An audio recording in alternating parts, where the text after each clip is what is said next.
네, 이렇게 코로나19 4차 유행이 계속되는 가운데 지난 한 달 동안 직장 내 집단 감염 비중이 가장 크다는 소식 전해드렸죠. 네, 그렇습니다. 건설 현장처럼 재택근무가 어려운 직장에서 확산세가 여전한 상황입니다. 현장에 취재기자 나가 있습니다. 김혜린 기자. 네, 경기 화성시 건설 현장에 나와 있습니다. 네, 먼저 그곳 집단 감염 소식부터 전해주시죠. 네, 이곳 건설 현장은 감염 확산 이후로 공사가 모두 일시 중단된 상태인데요. 현장에는 지금 공사가 한창일 시간이지만 인부들이 거의 보이지 않는 상황입니다. 이곳에서 감염이 확산된 것은 지난 6일부터입니다.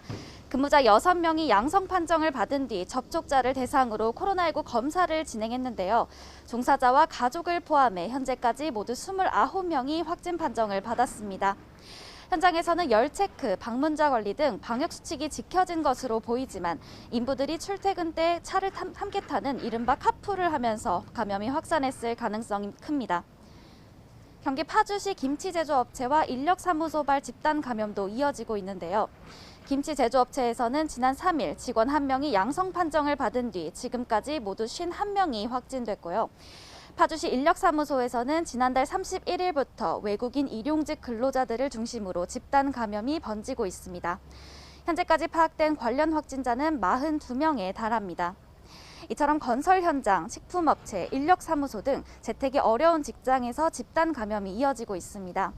YTN이 최근 한 달 동안 서울 시내 감염 사례를 분석한 결과 집단 감염 발병지 1위는 직장이었습니다. 방역당국은 제조업 등을 제외한 사업장에는 전 직원 30% 재택근무를 권고하고 있는데요. 재택근무가 어려운 직종은 이런 권고를 따르기 쉽지 않은 게 현실이어서 방역 부담이 종사자에게 떠넘겨진다는 지적이 나옵니다. 네, 김혜린 기자. 직장뿐 아니라 다중이용시설 곳곳에서 집단 감염도 이어지고 있죠. 네, 그렇습니다. 먼저 실내 체육시설을 중심으로 집단 감염이 번지고 있는데요. 서울 서대문구 체육학원에서는 지난달 4일 첫 확진자가 나왔습니다.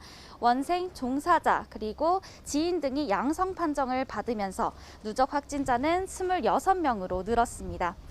경기 양주시 헬스장에서 어학원으로 이어진 집단 감염 관련 확진자는 119명에 달합니다.